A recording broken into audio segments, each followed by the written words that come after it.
বাংলাদেশের প্রধানমন্ত্রী মাননীয়া শেখ হাসিনা কেন তার দেশ ছেড়ে ভারতে এসে আশ্রয় নিলেন এবং বর্তমানে বাংলাদেশের পরিস্থিতি খারাপ হওয়ার মূলত কী কী কারণ রয়েছে সেসব নিয়ে সংক্ষেপে আলোচনা করব।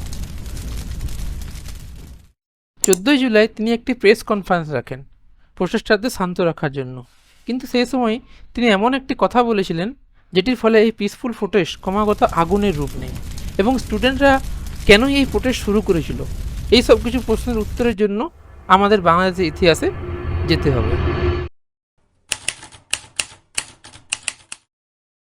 1947 সালে ভারত স্বাধীন হওয়ার সময় ব্রিটিশরা ইন্ডিয়াকে দুই ভাগে ভাগ করেছিল, একটি ওয়েস্ট পাকিস্তান এবং অপরটি হল ইস্ট পাকিস্তান। কিন্তু এই দুটি পাকিস্তানের মধ্যে দূরত্ব অনেকটাই বেশি ছিল, প্রায় 1000 মাইল, এবং এছাড়া এই দুটি জায়গার ভাষা সংস্কৃতি সম্পূর্ণ অন্যরকম ছিল। কিন্তু পশ্চিম পাকিস্তানে রাজনৈতিক ও অর্থনৈতিক ক্ষমতা পূর্ব পাকিস্তানের তুলনায় বেশি ছিল, যার জন্য দেশের বিভিন্ন রকম সিদ্ধান্ত পশ্চিম পাকিস্তান থেকে নেওয়া হতো। পূর্ব পাকিস্তানে জনসংখ্যা পশ্চিম পাকিস্তানের থেকে অনেক বেশি ছিল। দুটি দেশের ধর্ম এক হলেও পূর্ব পাকিস্তানের তুলনায় পশ্চিম পাকিস্তানের লোক 3 গুণ বেশি রোজগার করত এবং সরকারি সুযোগ সুবিধাগুলিও অনেক বেশি পেত, যার ফলস্বরূপ পূর্ব পাকিস্তানের মানুষের মধ্যে হিংসার আগুন জন্মায়। 1948 সালে উর্দু পশ্চিম ও পূর্ব পাকিস্তান উভয়ের একমাত্র রাষ্ট্রভাষা হয়ে ওঠে, কিন্তু পূর্ব পাকিস্তানের জনগণ বাংলা ভাষা বলতে পছন্দ করতেন। সরকারের এই সিদ্ধান্ত লাখ লাখ বাংলা ভাষা মানুষের মনে হিংসার আগুন জ্বেলেছিল এবং সরকারের এই সিদ্ধান্ত বাংলা ভাষা আন্দোলনের দিকে পরিচালিত করে, যার ফলে 1952 সালে ঢাকাতে ব্যাপক বিক্ষোভ ও মৃত্যু হয়। কিন্তু যুদ্ধের দিকে অগ্রসর হওয়ার সবচেয়ে গুরুত্বপূর্ণ ঘটনা ছিল 1970 সালের নির্বাচন। 1970 সালে শেখ মুজিবুর রহমান এর পার্টি আওয়ামী লীগ জিতে গেছিলেন। বিজয়ী আওয়ামী লীগ পার্টির নেতৃত্বে ছিলেন শেখ মুজিবুর রহমান। তিনি পূর্ব পাকিস্তানের জন্য স্বাধীনতা চেয়েছিলেন। পশ্চিম পাকিস্তানের তুলনায় পূর্ব পাকিস্তানের জনসংখ্যা অনেক বেশি হওয়ায় তিনি স্পষ্ট সংখ্যাগরিষ্ঠতার মাধ্যমে জাতীয় নির্বাচনে জয়লাভ করেন।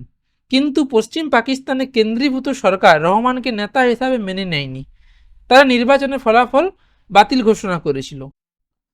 1971 সালের 25শে মার্চ পশ্চিম পাকিস্তানি সেনাবাহিনী এই বিক্ষোভগুলি বন্ধ করার চেষ্টা করে এবং পূর্ব পাকিস্তানের উপর আক্রমণ করে, একটি অপারেশন সার্চলাইট চালু করে। বহু বাঙালি নাগরিক, বুদ্ধিজীবী, ছাত্র, রাজনীতিবিদ এবং সশস্ত্র বাহিনীকে হত্যা করে।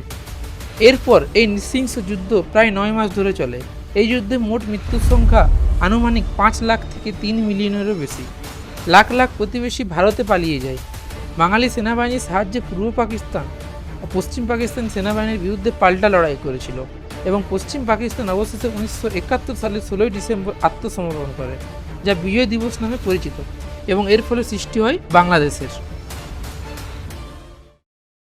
এই যুদ্ধে যারা পশ্চিম পাকিস্তানের বিরুদ্ধে লড়াই করেছিল তারা দেশে ফ্রিডম ফাইটার অর্থাৎ মুক্তিযোদ্ধা নামে পরিচিত ছিল এবং সরকারি চাকরিতে বিশেষ সুবিধা পেত। আমাদের দেশে যেমন কোটা সিস্টেম রয়েছে সেই রকম বাংলাদেশেও রয়েছে। বাংলাদেশের সরকারি চাকরিতে নানা রকম সুযোগ সুবিধা রয়েছে এবং যেহেতু সরকারি চাকরি যার জন্য ইনকামও ফিক্স রয়েছে। বাংলাদেশের মোট 56% সরকারি চাকরি বিভাগের, 30% ফ্রিডম ফাইটারের, 10% মহিলা এবং পিছিয়ে থাকা জেলা উপজাতীয় সম্প্রদায়ের জন্য 5% এবং 1% হ্যান্ডিক্যাপদের জন্য সীমাবদ্ধ। 2018 সালে শেখ হাসিনা মুক্তিবাহিনী এবং অন্যান্য কোটাগুলি বন্ধ করেছিল, কিন্তু 2024 সালে সরকার আবার সেই কোটাগুলি চালু করে।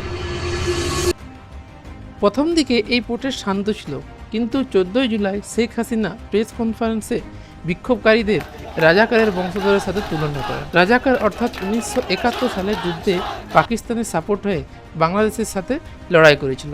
এক কথায় তাদের বাংলাদেশের দেশদ্রোহীর সাথে তুলনা করা হয়। এটি বলার পর এই বিক্ষোভ ক্রমাগত বাড়তেই থাকে। হাসিনার কটূক্তির জবাবে ছাত্র বিক্ষোভকারীরা তাকে স্বৈরাচারী বলে অভিহিত করেছিল, স্লোগান তুলেছিল আমি কে, রাজাকার রাজাকার। অবশেষে শেখ হাসিনাকে দেশ ছেড়ে ভারতে আশ্রয় নিতে হয়।